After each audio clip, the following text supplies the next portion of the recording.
Oke teman-teman, kita lanjut lagi ya.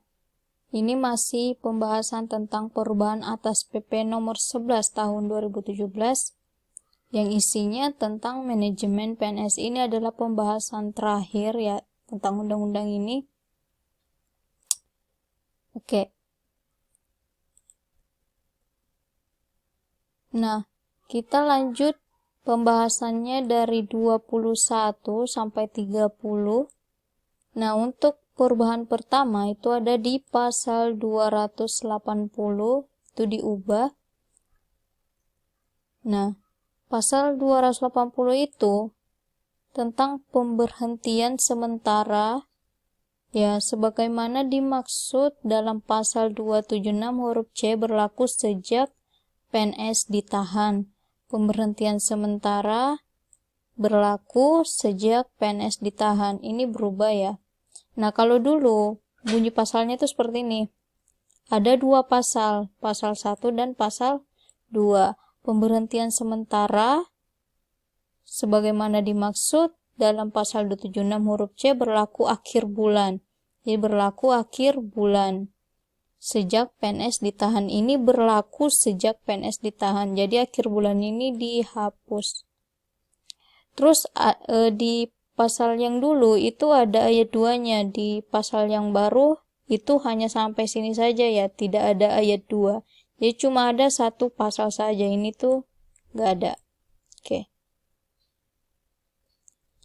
Terus perubahan yang kedua ada di pasal 315. Pasal 315 itu diubah. PNS yang menduduki jabatan guru pada sekolah, dan jabatan dosen pada perguruan tinggi yang mendapat liburan menurut peraturan perundang-undangan berhak mendapatkan cuti tahunan. Nah, dulu itu kalau pasal yang sebelumnya, ya pasal 315 sebelumnya itu PNS yang menduduki jabatan guru pada sekolah dan jabatan dosen pada perguruan tinggi yang mendapat liburan menurut peraturan perundang-undangan disamakan dengan PNS yang telah menggunakan hak cuti tahunan. Itu berubah. Jadi ini ya yang baru. Jadi PNS yang menduduki jabatan guru pada sekolah dan jabatan dosen pada perguruan tinggi itu mendapat liburan menurut peraturan perundang-undangan berhak mendapatkan cuti tahunan. Kemudian perubahan selanjutnya itu ada di pasal 320 diubah. Nah, kalau sebelumnya pasal 320 itu bunyinya seperti ini. PNS yang sakit lebih dari 1 hari sampai dengan 14 hari itu berhak atas cuti sakit. Ya, dengan ketentuan PNS yang bersangkutan harus mengajukan permintaan. Jadi harus mengajukan permintaan secara tertulis kepada PPK atau pejabat yang menerima delegasi wewenang untuk memberikan hak atas cuti sakit dengan melampirkan surat keterangan dokter. Kemudian ayat 2-nya, PNS yang menderita sakit lebih dari 14 hari berhak atas cuti sakit. Dengan ketentuan, PNS yang bersangkutan harus mengajukan permintaan secara tertulis kepada PPK atau pejabat yang menerima delegasi wewenang untuk memberikan hak atas cuti sakit dengan melampirkan surat keterangan dokter pemerintah. Biasanya itu ada keterangannya dokter pemerintah. Kemudian pasal ini tuh diubah sehingga bunyinya seperti ini. PNS yang sakit berhak atas cuti sakit. Jadi tidak ada ya batasannya lebih dari 1 hari sampai dengan 14 hari itu nggak ada. Jadi langsung aja PNS yang sakit berhak atas cuti sakit ya. Intinya PNS yang sakit berhak atas cuti sakit. Dengan ketentuan PNS yang bersangkutan harus mengajukan permintaan yang secara tertulis kepada PPK. Ini sama aja ya sama pasal sebelumnya, jadi harus mengajukan permintaan secara tertulis kepada PPK atau pejabat yang menerima delegasi wewenang untuk memberikan hak atas cuti sakit dengan melampirkan surat keterangan dokter baik di dalam maupun luar negeri. Ya, ini jadi ada penambahannya kan, di dalam maupun luar negeri yang memiliki izin praktek yang dikeluarkan oleh pejabat atau instansi yang berwenang. Kemudian ayat 2-nya, surat keterangan dokter, ya, sebagaimana dimaksud pada ayat 1, paling sedikit memuat pernyataan tentang perlunya diberikan cuti, lamanya cuti, dan keterangan lain yang diperlukan. Jadi berubah ya. Jadi ini pasal sebelumnya dan ini sesudah ini adalah pasal sesudah mengalami perubahan. Kemudian yang berubah lagi itu ada di pasal 339. Di antara ayat 1 dan ayat 2 disisipkan satu ayat, yakni ayat 1a. Jadi ada tambahan satu ayat, yaitu ayat 1a, dan ayat 2-nya sampai dengan ayat 4 itu diubah sehingga berbunyi sebagai berikut. Nah, untuk 1a-nya, ini tambahan ayat 1a, dalam hal diperlukan PPK sebagaimana dimaksud pada ayat 1, dapat memberikan kuasa kepada pejabat lain di lingkungannya. Nah, kita lihat dulu ayat 1-nya ya, hak atas cuti sebagaimana dimaksud dalam pasal 310 huruf A sampai dengan huruf E yang dijalankan di luar negeri hanya dapat diberikan oleh PPK. Nah, dalam hal diperlukan PPK dapat memberikan kuasa kepada pejabat lain. Jadi PPK ini dapat memberikan kuasa kepada pejabat lain di lingkungannya. Kemudian ayat 2-nya, dalam hal yang mendesak sehingga PNS yang bersangkutan tidak dapat menunggu keputusan dari PPK atau pejabat lain yang mendapat kuasa sebagaimana dimaksud pada ayat 1 dan 1a, pejabat yang tertinggi di tempat PNS yang bersangkutan bekerja dapat memberikan izin sementara secara tertulis untuk menggunakan hak atas cuti. Jadi kalau PNS-nya itu tidak dapat menunggu keputusan dari PPK atau pejabat lain yang diberikan kuasa, itu bisa izin cutinya itu bisa diberikan oleh pejabat yang tertinggi di tempat PNS yang bersangkutan bekerja. Ya. Kemudian ayat 3-nya, pemberian izin sementara harus segera diberitahukan kepada PPK atau pejabat lain yang mendapat kuasa. Nah, ini lanjutannya lagi. Di ayat 4, PPK atau pejabat lain yang mendapat kuasa setelah menerima pemberitahuan sebagaimana dimaksud ayat 3, memberikan hak atas cuti kepada PNS yang bersangkutan. Jadi setelah mendapatkan izin cuti sementara dari pejabat yang tertinggi, itu PNS wajib memberikan pemberitahuan kepada PPK atau pejabat lain yang mendapat kuasa. Kemudian PPK atau pejabat lain nanti akan akan memberikan hak atas cuti kepada PNS yang bersangkutan. Nah, ini adalah pasal sebelumnya tentang 339.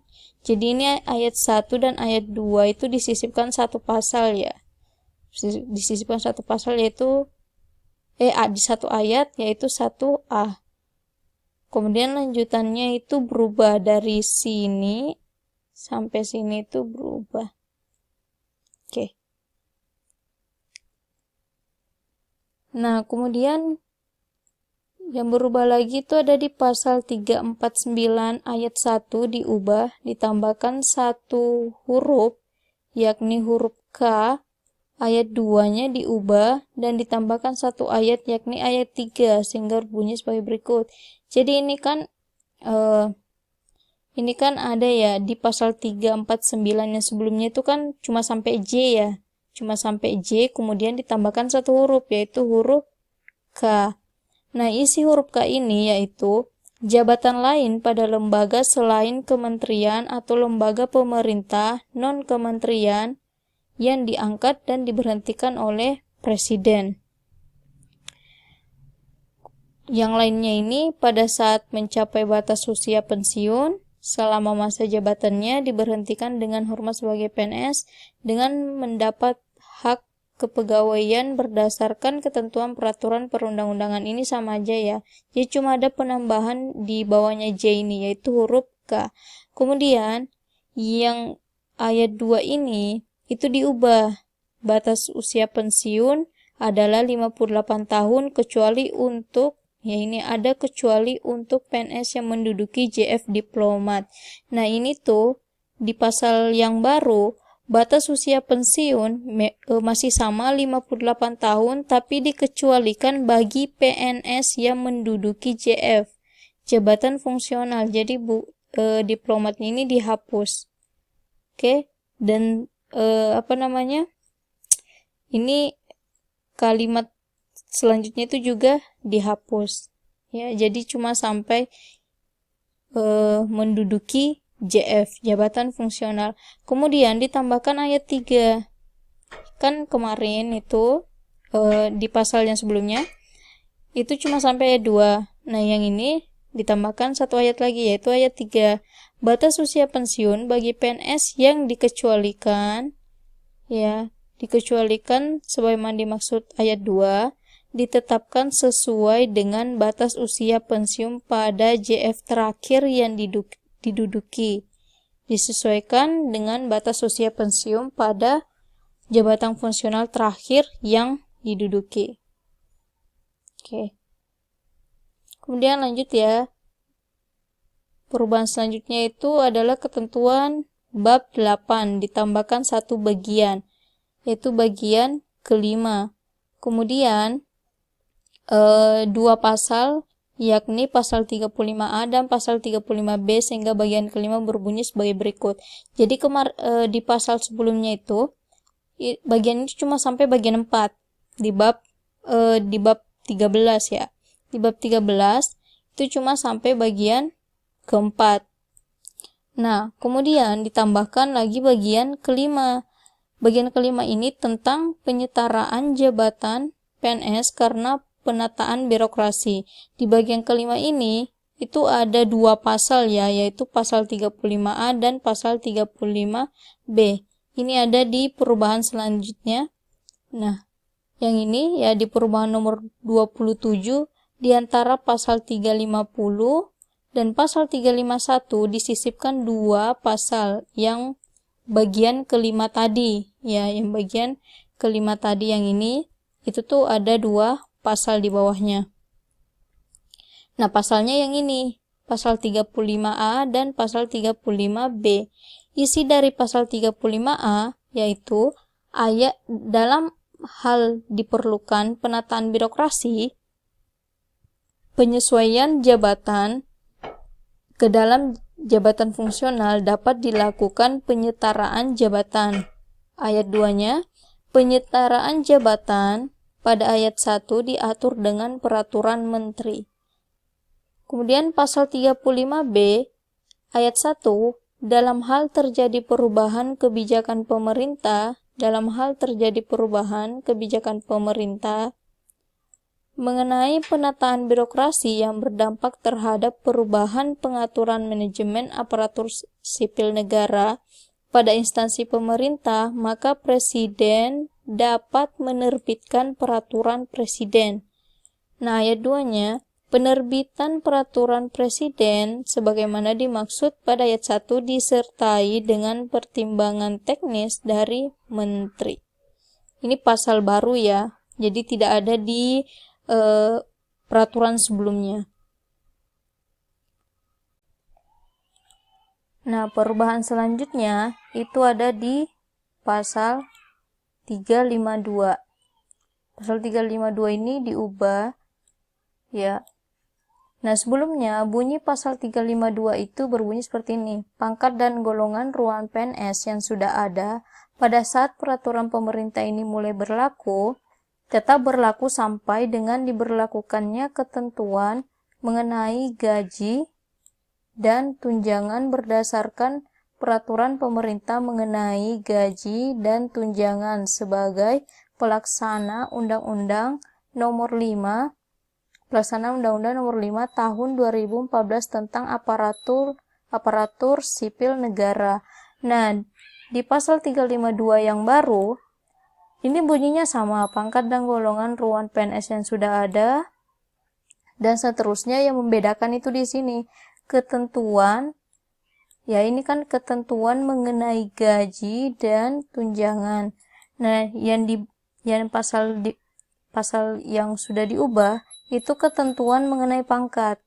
Diberlakukannya tetap berlaku sampai dengan diberlakukannya ketentuan mengenai pangkat PNS berdasarkan peraturan pemerintah mengenai pangkat, gaji, dan tunjangan PNS. Jadi ada tambahan ya, mengenai pangkat, gaji, dan tunjangan PNS. Jadi bukan hanya mengenai gaji dan tunjangan, tapi pangkat juga disesuaikan di sini. Ketentuan mengenai pangkat PNS berdasarkan peraturan pemerintah mengenai pangkat, gaji, dan tunjangan PNS. Nah, pasal yang berubah yang ke-29 itu pasal 352 dan pasal 353. Disisipkan satu pasal, yakni pasal 352A. Nah, bunyi dari pasal 352A ini, pangkat dan golongan ruang masih dipergunakan sebagai syarat. Pangkat dan golongan ruang masih dipergunakan sebagai syarat pengangkatan dalam jabatan sampai dengan ditetapkannya peraturan pemerintah yang mengatur tentang pangkat. Nah, di sini ya ada tambahan pasal 352.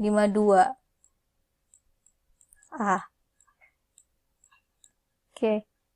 Ini ya, isi pasal 352A, pangkat dan golongan ruang masih dipergunakan sebagai syarat pengangkatan dalam jabatan sampai ditetapkannya peraturan pemerintah yang mengatur tentang pangkat. Nah, yang terakhir yaitu pasal 360 dan pasal 361 disisipkan satu pasal, yakni pasal 360A. Isi dari pasal 360A yaitu tentang tunjangan jabatan fungsional tetap dapat dibayarkan sampai dengan diundangkannya peraturan pemerintah yang mengatur tentang gaji, tunjangan, dan fasilitas.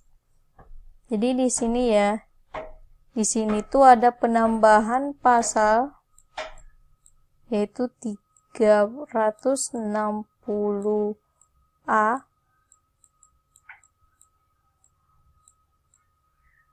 360A ya di sini tentang tunjangan jabatan fungsional yang akan tetap dapat dibayarkan sampai dengan diundangkannya peraturan pemerintah yang mengatur tentang gaji, tunjangan, dan fasilitas.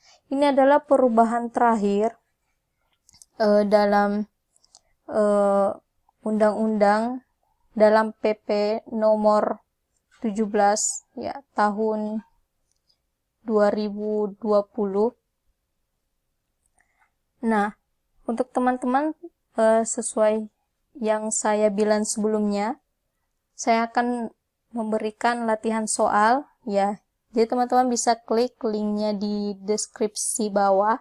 Silakan teman-teman latihan mengisi soal itu. Nah, isi soal yang ada di form itu sama dengan soal-soal yang sudah saya upload di video sebelumnya. Jadi teman-teman bisa mengukur seberapa teman-teman untuk memahami materi yang sudah kita pelajari sama-sama.